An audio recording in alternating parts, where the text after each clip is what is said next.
Hey everybody, welcome back. I'm not an expert, but your messy wedding stories, they're next level. These are all from the Charlotte Dobre YouTube subreddit. Thank you all for sharing your stories. I love them all. Don't forget to join that if you haven't already. Make sure you subscribe. Wait, do you subscribe on Reddit? No, you don't. Follow, just do your thing. I punched a bride in the mouth on her wedding day. Yeah? Did you, bestie? I mean, why not? Scrappy8350. Scrappy got a little scrappy? All right, let's hear it. Okay, I know it sounds awful, but bear with me. Bring a bear with me. Can we bring up a bear? Here's the bear. I was there, and I still can't believe this day even happened. For context, this happened April 21st, 2012. I, 33 female at the time, was living in Florida, and a friend of mine was going to a wedding right across the Florida line.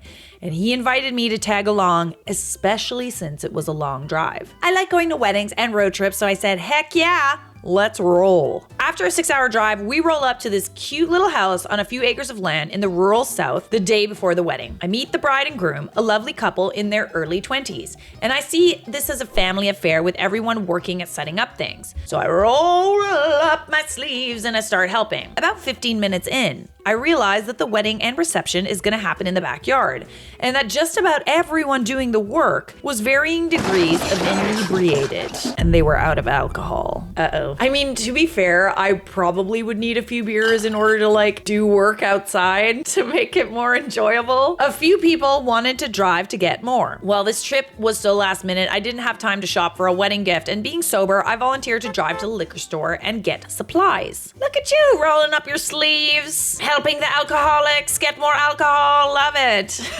As I'm starting the borrowed truck, the groom and groomsmen hop in, and that's when I learn the groom has cold feet. We're telling someone that we barely know this information. At least I chose to be gracious and believe that because he leans over to me and says something to the effect of, why are you just showing up now, right before my wedding day? As if I'm there to taunt him about his decision to get married. No, sir. I told him that his cold feet is his and his fiance's business. Not my monkey, not my circus. I shut him down firmly and quickly and set firm boundaries. Ooh. I still fail to understand why you punched the bride and not the groom, because it sounds like they both deserve a punch. I spat everywhere. Like at this point, I'm like, why didn't you punch the groom? Because like groom kind of also deserves a punch. You know what I'm saying? This did the trick because we all had a fun time the rest of the day, and I stayed near the bride the rest of the time. The next day, the weather turned bad. Ooh, a little rainstorm to add to the drama. Like the couple had to move the ceremony inside the living room due to the rain. So there we all were, squished inside, but it was cozy and cute, and the ceremony goes off without a hitch.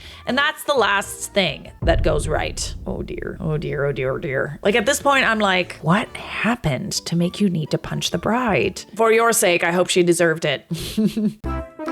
Earlier that morning, we set up the food table under a fancy tent rental with pretty decorations, filled with hors d'oeuvres, flower arrangements, etc. The whole 9 yards. We figured even if it was raining, we would dry because the tent had walls with built-in plastic windows. I'm familiar with those tents. As we are about to exit the house and start the feast, the storm arrived. I like how it's in all caps. The tent stakes began to come loose, and so a few of us went out to try and hold the tent down while the guys secured the stakes. But as I grab the closest part of the tent near me, the wind pulls both me and the tent up into the air a few feet. This part is captured on video, but I'm wrapped in the wind-blown tent, so all you see is my feet. I'll try to post the tent pics here though. Oh god, we've got pics? Oh, we've got pics. Oh yeah, those are some pics. The storm blows out just as quickly as it blew in, and there we were, me and 3 groomsmen soaked to the skin and painting. Oh, not painting, panting. You're panting, not painting. I'm like, oh, painting, that's fun. The food is gone, there's debris everywhere. The chairs and tables are overturned. The reception is effectively ruined. And now to the title story. The wedding party starts drinking. Remember, I bought alcohol the day before, and at the time, I was working as a bartender. I had put my skills to work for the newly married couple and made Jell-O shots, mixed drinks, etc., and was keeping the party going. Wow, you did all of this for someone that you don't even know? Impressive. So far, I like you.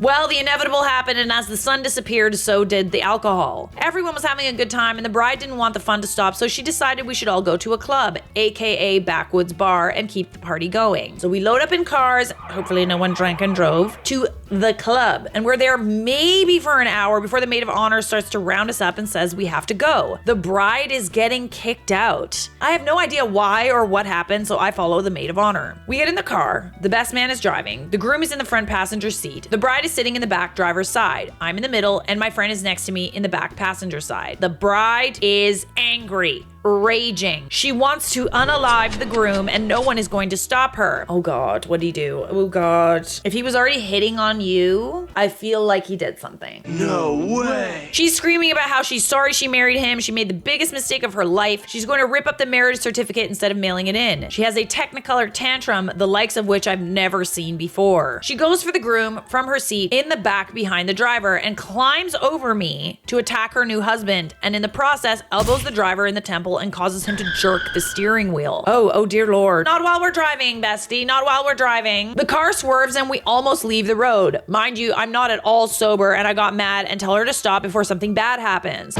She calms down for about 3 seconds before she goes for the groom again. So I've had enough at this point. I don't want to be unalived, so I punch her in the mouth. Oh my God. Oh my God. This is when I learned that people don't go to sleep when you hit them in the face. Like in the movies. I'm dead. No, they don't. Go to sleep, go to sleep.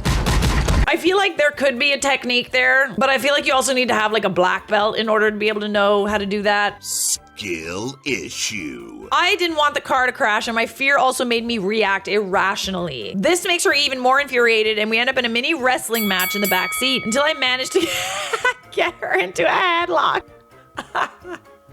I'm able to keep this little mini tornado of a woman from crashing the car until we get back to the house. The moment the car stops, she exits and runs to the front of the car with blood dripping from her lip to unalive the groom again, and my friend throws her over his shoulder, walks over to the kiddie pool and throws her in. Oh, I bet she loved that, eh? It's a good way to cool somebody off or make her even angrier, TBH. This finally has the desired effect and she snaps out of her rage. Oh, cool. Yeah, I also feel better after I take a bath. Anybody else need to like be in water to like calm their rage, or is that just me? It's also like you get too drunk and like taking a nice little shower or bath skis, that helps a lot. I can see from the porch light that her lip is split and bleeding and I feel terrible about the whole thing. I take her inside and get her showered and put her to bed and finally get the story from her. Ooh, oh God. Oh no. She caught her new groom in a compromising situation at the bar with another woman on their wedding day. Oh God, and then you punched her? Oh dear Lord. That's gonna be a yikes for me, dog. I mean, this isn't an am I the a-hole, but we'll decide that at the end. The next day as we're packing up the car, I apologized for hitting her and she apologized for putting us in danger and we hugged it out. Oh, that's good. I'm glad you guys were able to like smooth things over. I also told her about the groom's choice words to me on the trip to the liquor store so she can make an informed and sober decision. I told her she had every right to kick his sorry ass to the curb. She's an influencer now, and from what I see, it looks like she's still married to him over 12 years later. Wow, that's surprising. Really? I wonder who it is. She's even more beautiful now than she was back then, and he looks like a withered hillbilly. Keeps his spit can nearby. They have adorable children and the pictures online are idyllic, but I don't have any faith that the groom changed his ways, only that he got better at hiding his shenanigans. My goodness. Honestly, at this point, I feel like you should have punched the groom and not the bride. But like, I guess you didn't have that sort of information beforehand. You're not asking if you were the a-hole. I feel like in this situation, you acted under duress. I'm not sure if punching the bride was the best thing to do, but also like, what would you have done otherwise, really? Strap her in. The headlock was a good choice. To be honest, I feel like she was acting reasonable, everything considered. Like, that is really the only reasonable response to catching your groom with another person on your wedding day. Florida, I don't need to read on, but I will.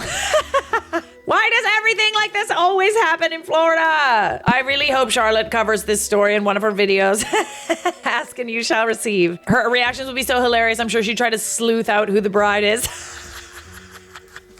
You guys know me too well. So what the groom did was bad enough for the bride to try and get everyone into a ditch beside the road, but not bad enough to divorce him. Okay. We all make mistakes in the heat of passion, Jimbo. I mean, that's a good point. Like, if you were this mad, bestie, you really should not have stayed with this person. You had a right to be mad, like, definitely. At this point, you're an a-hole for staying with him, Miss Bride, Miss Thang. This is the kind of story you read with a hick twang. Listen here. I could have. There's a lot that would have been really funny with a hick twang. I punched the bride in the mouth on her wedding day. It's already funny. But hey, as I've said before, people with a southern accent tend to get kind of mad when I do that. So I'll spare everyone. I also don't really feel like it was written in a twang, so didn't feel like it was necessary. Well, that was a wild ride. Thank you so much for sharing, Scrappy8350. That was great. Moving on. The bride got kidnapped by her father during her wedding day. This one is by Independent Spare Cat. Yes, you read that right. And to ease everyone's mind, no one got hurt. For cultural context, this happened in a country in Asia, so close-knit ties with the family is common. How close-knit we talking? Sweet home Alabama! That close-knit? This happened a few years back, pre-COVID. I had the honor to be the photographer for this wedding as I'm very close friends with the bride's cousin, and she offered my services to them. The wedding morning was super lovely. It was a nice, beautiful day, and the preparations for the wedding is at a hotel near the church for the ceremony later that afternoon. Everyone was happy and nice. The groom's family were a delight to take pictures of as they were cheerful and their vibes were overall happy and fun. Meanwhile,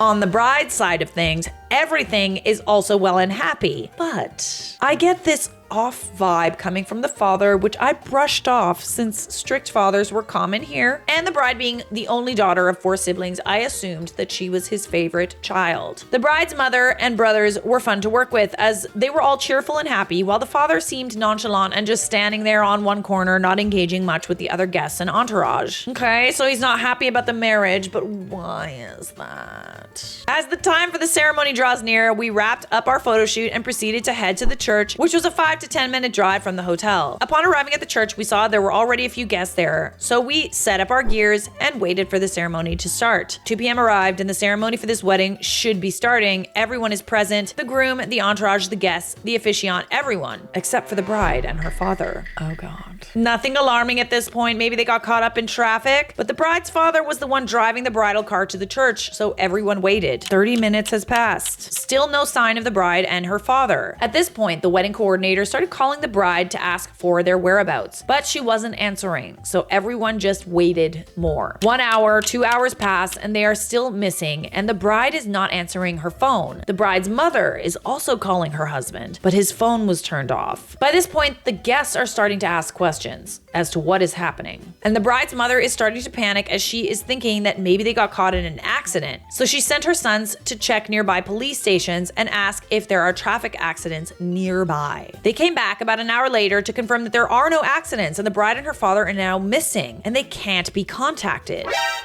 What the heck is going on here? 2 things are happening here. Possible things. Either the father of the bride really don't like that groom, or he wanted the bride for himself. Let's find out, shall we? Panic also sets in the groom as he starts pacing back and forth, not knowing where his bride is. At one point, he started crying, and the priest and his family start comforting him. Oh God, imagine that. He probably thinks that she left him at the altar. By the 4th hour, there's still no sign of the bride and her father. The groom accepted the situation he's in and assumed that maybe the bride had cold feet and ran away from their wedding. He goes up to the altar and announces the wedding is canceled and apologized to the guests, as some of them had to book hotels nearby or drive for a few hours to attend his wedding. He then announced for everyone to proceed to the reception and treat today as a gathering of family and friends instead of a wedding, and he was happy to see each and everyone for taking the time. The bride's mom and brothers were also starting to apologize profusely to the groom and his family, as they too had also no idea what was happening and is very worried as to where the bride and her father was. Yes, they did report them as missing to the police, but 24-hour rule. At the reception, everyone, including the vendors, was made aware of the situation, and the violinist, bless her heart, offered to play for free for the night so that the reception isn't that awkward. The vibes of the reception were very somber, and the groom tried to entertain guests, but you could see by his face that he's holding back his emotions and is trying to handle the situation as calmly and gracefully as possible. Honestly, good on him for at least trying to hold things together, but after something like that, I would run and hide and stick my head in the sand. Their families are also apologizing to every guest and trying to finish this reception dinner as planned. No speeches were made, no dancing and drinking. It just became this huge family and friends dinner. By the time it all ended, the groom still paid every vendor they owed, and I offered to give them my services for free, but he refused. We compromised that the dowry payment they paid me was enough. We left that night, not knowing what really happened with the bride and his father. A few days after what transpired, I just can't get that event out of my mind. So being the nosy ass that I am, I'm nosy as hell, I need to know what's going on here. I asked my friend, the bride's cousin, as to what really happened that day. Turns out the bride's father kidnapped her.